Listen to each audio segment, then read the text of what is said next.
মুষ্টিমেয় কিছু দুর্বৃত্ত ছাড়া 18 কোটি মানুষের সকলেই মজলুম ছিলেন। আর মজলুমদের সামনের কাতারে ছিল বাংলাদেশ জামাত ইসলামী।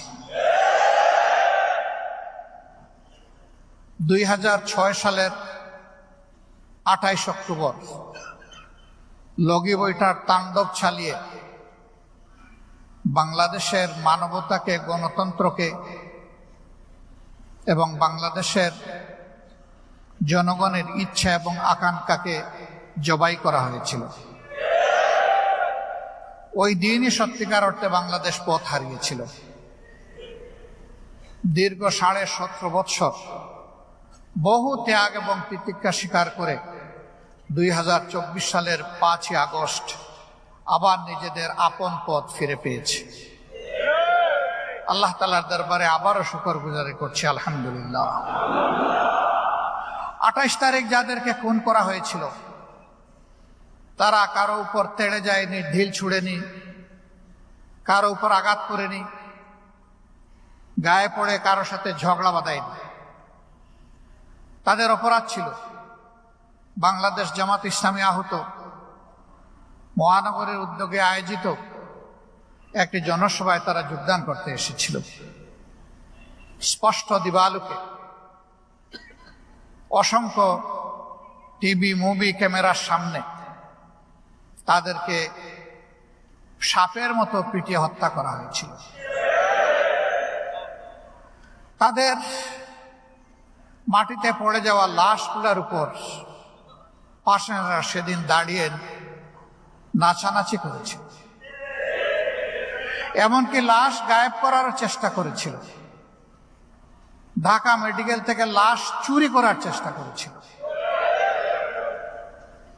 শেষ পর্যন্ত এই বেদনাদায়ক ইতিহাসও তারা চুরি করে ফেলল।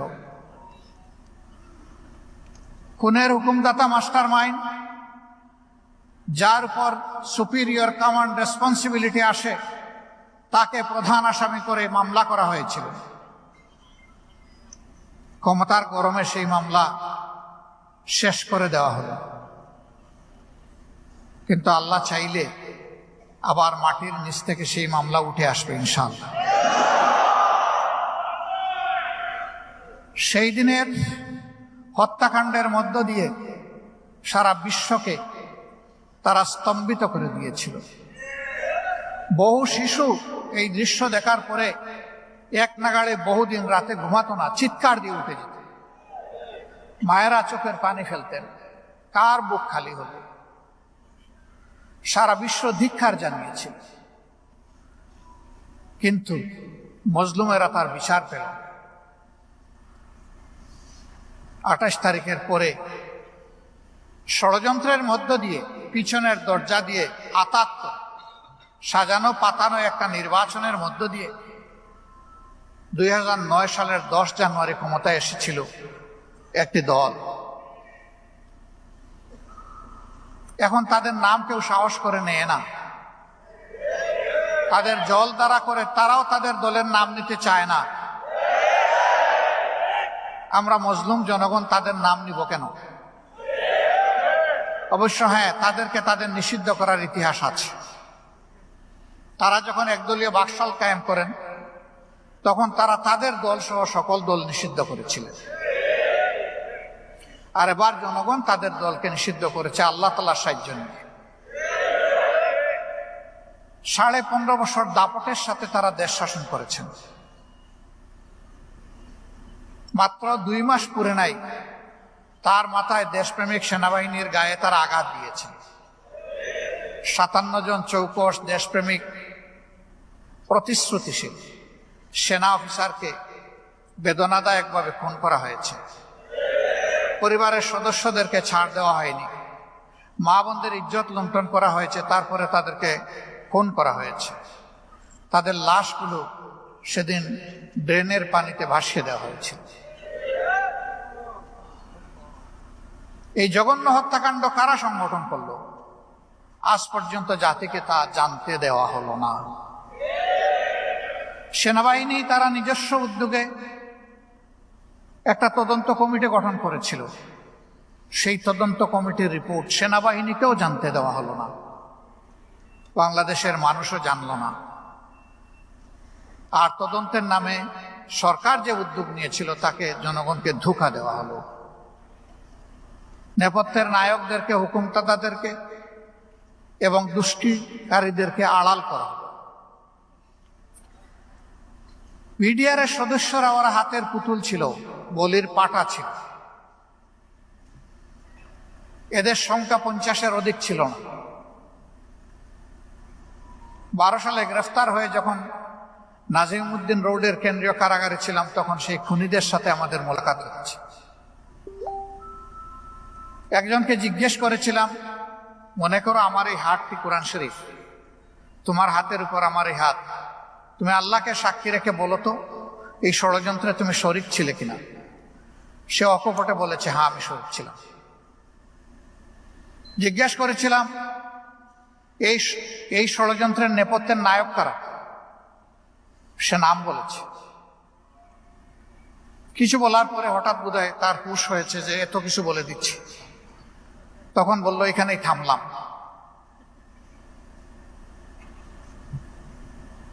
এরা নেপথ্যের নায়ক হয়ে দেশ নায়কে পরিণত হয়েছিল। এই খুনিরা দেশবাসীকে খুনের রাজত্ব কায়েম করে দুঃশাসন উপহার দিয়েছে। এরা বড় রাজা রানীর হালতে ছিল। এরপরেই তারা একই সাথে দুটা বাহিনীকে ক্ষতিগ্রস্ত করল। সেনাবাহিনীর মনোবল ভেঙে দিল আর বিডিআর এর নাম নিশানা মিটাই দিল। শুধু ক্ষমতার অবৈধ লালসা পূরণের জন্য তারা এই কাজ করেছিল। বিডিআর এর সেই সদস্য এখনো বেঁচে আছে। সে বলেছিল, এই নিয়ে আমরা 22টি মিটিং করেছি, সিরিয়াল। দীর্ঘ পরিকল্পনার মাধ্যমে আমরা এই আয়োজন করেছিলাম এবং আমরা আমাদের উদ্দেশ্য সফল করেছিলাম। আমি জিজ্ঞেস করলাম, উদ্দেশ্য সফল করে তুমি জেলে কেন? বলে, এটাই তো আমার দুর্ভাগ্য।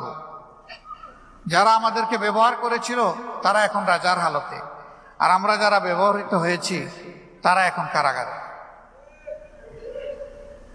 সে তার পাওনা ঠিকই পেয়েছে, কিন্তু নেপথ্যের নায়ক নায়িকারা কিন্তু এখনো পাওনা পায়নি। এ পাওনাতে তাদেরকে পেতে হবে। আমরা জাতিকে আশ্বস্ত করেছি যে কোনো সন্ত্রাসীর বিরুদ্ধে আমরা আইন হাতে তুলে নিয়ে কোনো প্রতিশোধ নেব না। তারা যেমনটি আইন হাতে তুলে নিয়ে মানুষকে দুঃখ কষ্ট দিয়েছে, মানুষের পর জুলুম করেছে, আমরা এটা করব না। কিন্তু ন্যায় বিচার পাওয়ার অধিকার প্রত্যেকটি নাগরিকের। যে ক্ষেত্রে দেশবাসী জুলুমের শিকার হয়েছে, আমরা জুলুমের শিকার হয়েছি, আমরা অবশ্যই জুলুমের প্রতিকার চাইব বিদ্যমান আইনের মাধ্যমে, এবং আমরা সেই প্রতিকারটাই চাচ্ছি। এত বড় একটা বিপ্লবের পরে, গণ অভ্যুত্থানের পরে বাংলাদেশের সবচেয়ে ক্ষতিগ্রস্ত মজলুম দল বাংলাদেশ জামাতে ইসলামী, ইসলামী ছাত্র শিবির সহ আমাদের প্রিয় সংগঠনগুলো যদি প্রতিশোধ নিতেই হয়, তাহলে সকলের আগে অধিকার ছিল আমাদের। আপনারা সাক্ষী, 54,000 বর্গমাইলের কোথাও একটা মানুষের উপরে আমরা প্রতিশোধ ব্যক্তিগতভাবে নেইনি। আল্লাহ তাআলা তৌফিক দিয়েছেন, তার দরবারে হাজারো শুকরিয়া, আলহামদুলিল্লাহ। এই পরিবর্তনের পরে যারা আমাদের সম্পদ লুণ্ঠন করেছিল, ঘর বাড়ি ভেঙে দিয়েছিল, আমাদেরকে চাকরি থেকে বিতাড়িত করেছিল, আমাদের মা বোনদের ইজ্জত নষ্ট করেছিল, আমরা তাদের কাছে কোনো চাঁদা দাবি করিনি। আমরা কোথাও কারো সম্পদ দখল করি নাই, সরকারি বেসরকারি যাই হোক। আমরা আমাদের প্রিয় সহকর্মী, শুভাকাঙ্ক্ষী, সুধী, সমর্থক সবাইকে অনুরোধ করেছিলাম, আমরা আগামীতে একটা ঐক্যবদ্ধ জাতি গঠন করতে চাই। সুতরাং এখানে আমাদেরকে সীমাহীন ধৈর্যের পরিচয় দিতে হবে। রাসূল মকবুল সাল্লাল্লাহু আলাইহি সাল্লাম এবং তার প্রিয় সাথীদেরকে মক্কা মুকাররমায়, মুআজ্জমায় যারা দফায় দফায় কষ্ট দিয়েছিল, খুন করেছিল, ইজ্জত লুণ্ঠন করেছিল, শারীরিকভাবে শাস্তি দিয়েছিল, মানসিক শাস্তি দিয়েছিল, আল্লাহ রসুলকে খুন করার সিদ্ধান্ত নিয়েছিল, মক্কা বিজয়ের পরে মাত্র 10 জন মানুষ ছাড়া 11 জনের নামেও আল্লাহ রসুল মৃত্যুদণ্ড ঘোষণা করেননি। আর যাদের বিরুদ্ধে মৃত্যুদণ্ড ঘোষণা করেছিল তারা সকলে ছিল খুনি। খুনের শাস্তি মৃত্যুদণ্ড। আল্লাহ রসুলের বিরোধিতা করার জন্য, তাকে কষ্ট দেওয়ার জন্য, সাহাবীদের বিরোধিতা করার জন্য, দ্বীনের বিরোধিতা করার জন্য কাউকে সেদিন শাস্তি দেওয়া হয়। আর যাদের বিরুদ্ধে মৃত্যুদণ্ডের এই রায় ঘোষণা রাসূল করিম সাল্লাল্লাহু আলাইহি সাল্লাম করেছিলেন, তাদের সকলের উপরেও মৃত্যুদণ্ড কার্যকর হয়নি।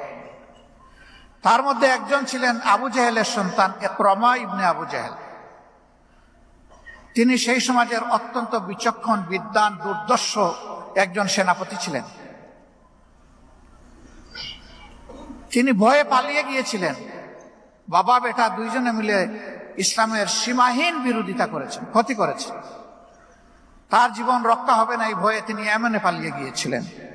তার স্ত্রী এসে আল্লাহ রসুল সাল্লাল্লাহু আলাইহি সাল্লামের সামনে হাজির হয়ে তিনি বায়াত নিলেন ইমানের।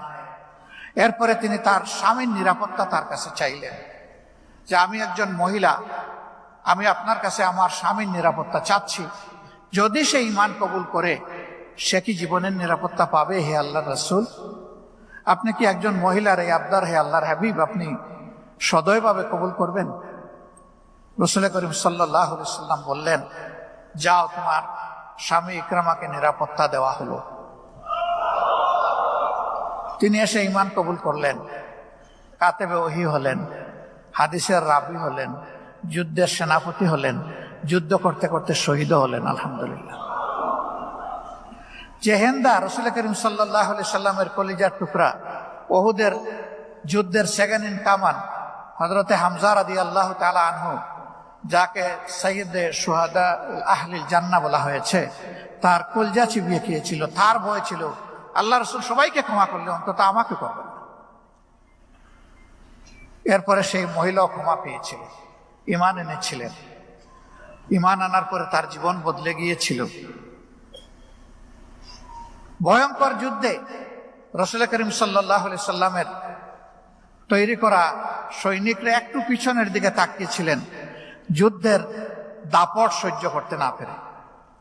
এই মহিলা ডানা মেলে বলেছিলেন, সাবধান, মুমিনের জন্য পিছনে কোনো রাস্তা নাই, রাস্তা একটাই, শুধু সামনে। যুদ্ধ করতে করতে হয় শত্রুকে পরাজিত করবা, না হয় শহীদ হবা, দ্বিতীয় তৃতীয় কোনো অপশন নাই।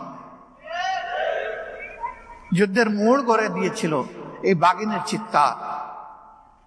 এটি ইসলামের সৌন্দর্য। আলহামদুলিল্লাহ, ইসলাম এসেছে উদারতার মহান দাওয়াত নিয়ে, ইসলাম এসেছে মানবতার দাওয়াত নিয়ে।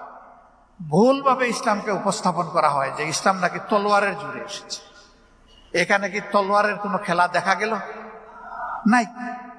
ইসলাম তার নৈতিকতার বলে, আলহামদুলিল্লাহ, তার আদর্শিক শ্রেষ্ঠত্বের বলে দুনিয়াকে জয় করে নিয়েছে। আমরা চাই সেই শ্রেষ্ঠত্ব দিয়ে বাংলাদেশকে জয় করতে, ইনশাআল্লাহ। এই যাত্রায় আমরা সকলের সহযোগিতা চাই। সাংবাদিক বন্ধুগণের মাধ্যমে দেশবাসীর সহযোগিতা চাই, সাংবাদিক বন্ধুদের সহযোগিতা চাই, সমাজের বিবেকবান মানুষের সহযোগিতা চাই।